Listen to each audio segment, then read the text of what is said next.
Il est 7h40, la matinale continue tout de suite avec le décryptage de Pierre. Et aujourd'hui, un sujet sérieux, puisqu'on va C'est parler... toujours un sujet sérieux dans décryptage, dans une pipe. Oui, oui. Non, Non si tu dis d'une non pipe. d'une pipe, là, Oh là c'est là. que c'est sérieux. Oh là là. Là, ça ne rigole Expression plus. des Attention. années 20. Ouais, on va parler de l'EIIL. Alors, explique-nous déjà ce que c'est. On va parler de Abréviation. l'EIIL, donc on connaît peut-être l'abréviation, on connaît aussi le nom complet, État islamique en Irak et au Levant. C'est un groupe islamiste dont on parle beaucoup en ce moment. Alors c'est assez bizarre parce qu'il n'y a même pas un an, on n'arrêtait pas de nous parler d'Al-Qaïda. Et voilà qu'il y a ce nouveau groupe islamique qui a pris la place un peu de l'organisation d'Oussama Ben Laden dans les médias avec des actions terroristes d'une grande violence en Irak notamment. Et donc, les deux n'ont rien à voir. C'est ce qu'on va voir justement. D'accord. Parce que les deux ont rien à voir, pas tellement que ça en fait. Les deux sont liés forcément. Ils ont une présence aussi de plus en plus importante. C'est pour ça qu'on en parle en Syrie, dans le conflit en Syrie Ouais. dans lequel ils sont engagés. Alors c'est un groupe terroriste donc, islamiste radical, État islamique en Irak et au Levant, qu'on abrège souvent en EIIL, voilà pour faire court. Alors il s'agit comme Al-Qaïda d'un groupe armé djihadiste salafiste. Alors qu'est-ce que ça veut dire? C'est déjà ce qu'on va essayer de comprendre. Donc déjà djihadiste, ça signifie quelqu'un qui pratique le djihad. Donc là déjà c'est compliqué, puisque le djihad c'est parfois considéré comme le 6e pilier de l'islam pour certaines personnes, les devoirs que tout musulman doit appliquer, même si ça n'a pas de réel statut officiel, contrairement aux 5 piliers de l'islam. Alors pour rappel, les 5 piliers de l'islam sont les suivants: l'attestation de foi, les prières quotidiennes, le ramadan, l'aumône aux pauvres et le pèlerinage à la Mecque. Alors djihad en arabe en fait ça veut dire effort. En réalité le djihad signifie simplement une action qui permet de faire évoluer la société dans le chemin de Dieu. Donc on distingue ainsi 4 types de djihad: le djihad par le cœur, le djihad par la langue, le djihad par la main et le djihad par l'épée. Donc en gros, si on traduit ça un peu avec le langage chrétien, en gros on appellerait ça l'évangélisation. Voilà, donc ça peut donc aller tout simplement de faire entendre la bonne parole à des populations athées qui ne partagent pas la même religion. On parlera dans ce cas-là également de djihad, par la langue ou par le cœur. Ainsi distribuer gratuitement des Corans, comme ça se fait parfois, c'est une forme de djihad. Et bien sûr, ça va jusqu'aux croisades. Le djihad par l'épée, c'est ce qui se passe en Syrie, c'est ce dont Al-Qaïda et l'État islamique en Irak et au Levant se sont fait la spécialité. Alors maintenant, ce sont des groupes salafistes. Alors salafistes, vous savez D'accord. qu'il y a 2 grands mouvements dans l'islam. Il y a les chiites qui sont minoritaires et les sunnites qui sont majoritaires. C'est un peu comme pour les chrétiens, les catholiques, les protestants et les orthodoxes. Alors vous n'êtes pas sans savoir que parmi ces branches, on distingue plusieurs courants.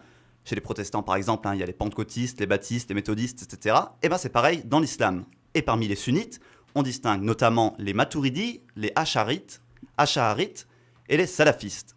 Donc Al-Qaïda et EIIL, État islamique en Irak et au D'accord. Levant, sont donc salafistes. Salafiste. Voilà, alors le salafisme, c'est l'un des mouvements les plus fondamentalistes de l'islam. Il prône principalement un retour à l'islam des origines. Pour faire un peu d'étymologie, un salafiste, ça désigne à la base, à l'origine, les compagnons de Mahomet, le prophète de l'islam, en quelque sorte l'équivalent des apôtres chez les chrétiens. D'accord, ouais. Donc voilà. On est donc face à des groupes armés et missionnaires qui souhaitent convertir un peuple aux lois de l'islam des origines, ou du moins comme ils les interprètent. Alors ces lois de l'islam, elles ont un nom, c'est la charia. Alors on traduit ça souvent par loi islamique, alors que c'est un peu un abus de langage en fait, puisque charia signifie en réalité le chemin pour respecter la loi de Dieu. Donc c'est pas la loi de Dieu, Voilà, c'est le mais chemin c'est pour... la manière de faire pour l'appliquer, pour la respecter. Donc il s'agit à la base d'une série de règles, pour faire vite, à appliquer pour être un bon musulman et ne pas aller à l'encontre de la morale de la religion. Donc c'est pas très éloigné de l'idée des 10 commandements par exemple. Voilà, alors les islamistes, c'est là qu'on distingue islamisme de musulmans, veulent transformer la charia, qui est une loi personnelle, une loi qu'on s'édicte à soi-même, une loi morale, à loi d'État. C'est le cas par exemple en Iran, où la charia a été dictée comme une loi d'État, puis la révolution. D'accord, ouais. Voilà, alors c'est quoi la charia? Alors, on va essayer de comprendre. C'est quoi la charia? Voilà, de manière assez rapide. Alors d'abord, il y a les 5 piliers de l'islam, bien évidemment, à respecter, dont on a parlé tout à l'heure. Et puis il y a une série de règles, et c'est à nouveau sens, on n'est pas vraiment sur les interactions humaines. Et elles varient énormément entre les chiites et les sunnites, et même au sein des courants. Puisqu'en réalité, il n'y a pas de code en soi, il n'y a pas marqué dans le Coran, voilà ce qu'il faut faire, c'est exactement ça qu'il faut faire. C'est que des interprétations, en fait, des sourates D'accord. du Coran. Alors, pour bien comprendre, ça va être un peu compliqué, mais on va citer 2 sourates pour vraiment comprendre. La première semble prôner un respect strict de la charia. Donc c'est la sourate 5, verset 45. « Juge alors parmi eux d'après ce qu'Allah a fait descendre, ne suis pas leur passion, prends garde qu'ils ne tentent pas de t'éloigner d'une partie de ce qu'Allah t'a révélé, et puis s'ils refusent, sache qu'Allah veut les affliger pour une partie de leurs péchés. Beaucoup de gens, certes, sont des pervers. » Donc voilà, on peut interpréter ça comme une nécessité d'édicter la charia comme la seule loi juridique d'un pays et de punir ceux qui ne la respectent pas, puisque beaucoup sont des pervers. Mais pourtant plus loin, Il vous a légiféré en matière de religion, ce qu'il avait enjoint à Noé et ce que nous t'avons révélé. Ainsi, ce que nous avons enjoint à Abraham, à Moïse et à Jésus, établissez la religion, n'en faites pas un sujet de division. Allah élit et rapproche de lui ce qui il veut et guide vers lui celui qui se repent. Donc voilà, ça semble prôner a priori une ouverture, et en tout cas pas un prosélytisme, Oui. puisqu'il rapproche vers lui celui qui se repent. Alors que dans les lois islamiques, comme elles sont avec la peine de mort, etc., comme ce qu'il y a en Iran, c'est dur. c'est un peu différent. Alors vous comprenez bien qu'on est face à un texte qui est extrêmement complexe, complètement opaque, et auquel on peut faire dire un peu tout et n'importe quoi, et que l'islamisme radical est autant issu d'une interprétation, jugée d'ailleurs par beaucoup de musulmans comme mauvaise, du Coran, autant que d'un mouvement politique anti-occidental et qui se sert en réalité de la religion comme d'un prétexte pour rassembler des fidèles et des soldats. Alors, qu'est-ce que veut exactement l'État islamique en Irak et au Levant ? Alors, comme son nom l'indique, il prône un État islamique, donc un État totalitaire basé sur une interprétation stricte de la charia, en Irak et au Levant. Alors, il s'agirait donc d'un califat, c'est-à-dire un État dirigé par un calife étant un descendant du prophète de l'islam, donc un descendant de Mahomet. Alors, ce serait une sorte de monarchie absolue de droit divin, si on veut, qui régnerait donc sur l'Irak, mais aussi sur cette vaste région du Moyen-Orient qu'on nomme le Levant, et qui en fait inclut la Syrie, d'où leur implication dans la guerre civile, mais aussi le Liban, la Jordanie, Israël et les territoires palestiniens. Alors pourquoi cette région-là particulièrement ? En réalité, elle correspond plus ou moins à ce qu'on appelle en arabe le Mashrek, donc l'Orient arabe, ce qui est en gros un des deux grands mondes arabes, par opposition au Maghreb, c'est-à-dire avec une culture qui n'est pas, contrairement au Maghreb, d'origine berbère. Alors maintenant, d'où vient ce groupe État islamique en Irak et au Levant ? En réalité, il existe dans sa forme actuelle que depuis 2013, donc c'est très récent. Auparavant, on le connaissait sous le nom d'État islamique en Irak, mais entre-temps, le groupe a revu ses ambitions à la hausse, en souhaitant maintenant conquérir également le Levant.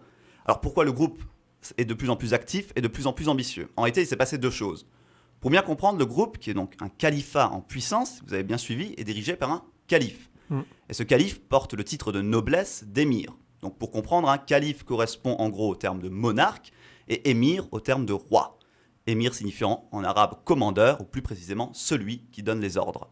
Alors le premier émir de ce qui s'appelait encore État islamique en Irak est Abu Abdullah al-Rashid al-Baghdadi.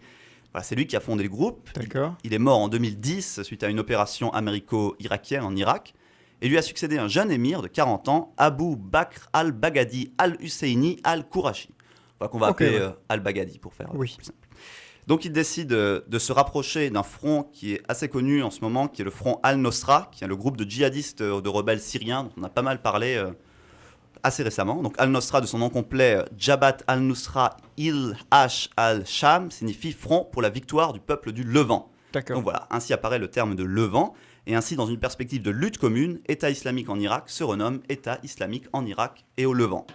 Ensuite, il faut savoir qu'État islamique en Irak et au Levant est à la base issu d'une sorte de coalition entre des tribus sunnites de l'ouest de l'Irak et divers groupes islamistes, dont Al-Qaïda en Irak.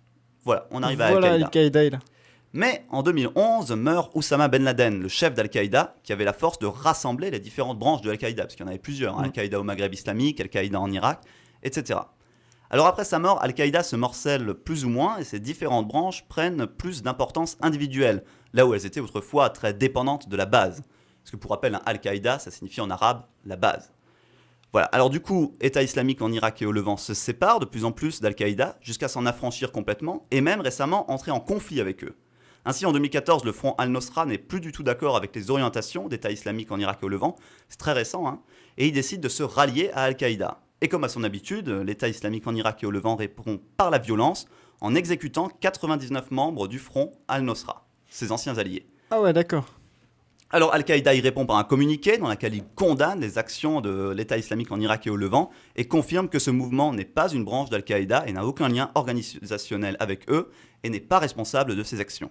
Donc Al-Qaïda n'est pas responsable de ses actions. Il se dédouane des actions. Voilà, donc les choses sont vraiment très compliquées puisqu'il y a plusieurs islamismes qui combattent maintenant entre eux en Irak et en Syrie, en plus de combattre contre le régime. Voilà, ce qui place ces pays dans un climat de peur et de violence permanent. Puisque la seule arme de ces groupes, c'est la communication par la terreur, en faisant des attentats spectaculaires ou en publiant, comme l'a fait récemment l'État islamique en Irak et au Levant, et c'est pour ça qu'on en parle beaucoup, des photos et des vidéos de leurs exécutions et de leurs exactions. Voilà. Donc il y a les méchants terroristes, Al-Qaïda, et les très très méchants terroristes E-I-L. Voilà, si c'est tu veux, ça. on peut dire ça comme ça. Donc Ouais. en gros, la guerre en Irak est officiellement finie depuis 2011. Pourtant, Bagdad est toujours la ville la plus dangereuse du monde, tandis que la Syrie est un champ de bataille permanent et semble s'enliser complètement dans une guerre sans fin et sans possibilité, a priori, d'aboutir à une issue vraiment positive.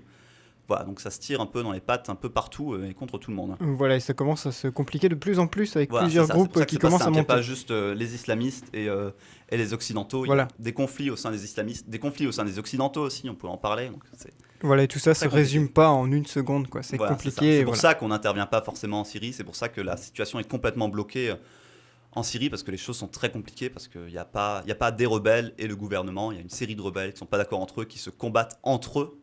Voilà, Il y a c'est ça. aussi les non-islamistes, il n'y a pas que des rebelles islamistes, voilà, qui sont contre l'islamisme, qui sont contre Bachar al-Assad aussi, donc c'est un C'est peu compliqué. Voilà, c'est ça. Et voilà, on peut pas trop intervenir parce que d'un côté, l'Occident veut défendre l'islamisme, veut empêcher l'islamisme d'arriver dans le Moyen-Orient. C'est pour ça que voilà, on maintenait plusieurs dictatures Voilà, en place, c'est comme ça. celle de Bachar al-Assad, qui permettait un peu d'éviter l'islamisme, même si c'était pas forcément très positif ce qui se passait. Mais d'un autre Non. côté, voilà, on peut plus se permettre, voilà, pour des laisser raisons faire, éthiques, de dire que c'est très bien ce qui se passe avec le régime de Bachar al-Assad. Du coup, on dit qu'on soutient les rebelles, mais bon, on peut rien faire, quoi. Voilà. Voilà, c'est ça. C'est Voilà, un peu compliqué. la suite au prochain numéro et même les prochaines années, on verra comment tout ça évolue. Merci Pierre pour ce décryptage de l'actualité. On va changer de sujet, puisque là on va écouter un peu de musique et puis après on se retrouve pour du cinéma et pour l'émission Cinéphage. Voilà, les sorties ciné, les films, critiques de films de Pierre et tout ça. Ça va venir dans quelques instants. À tout de suite.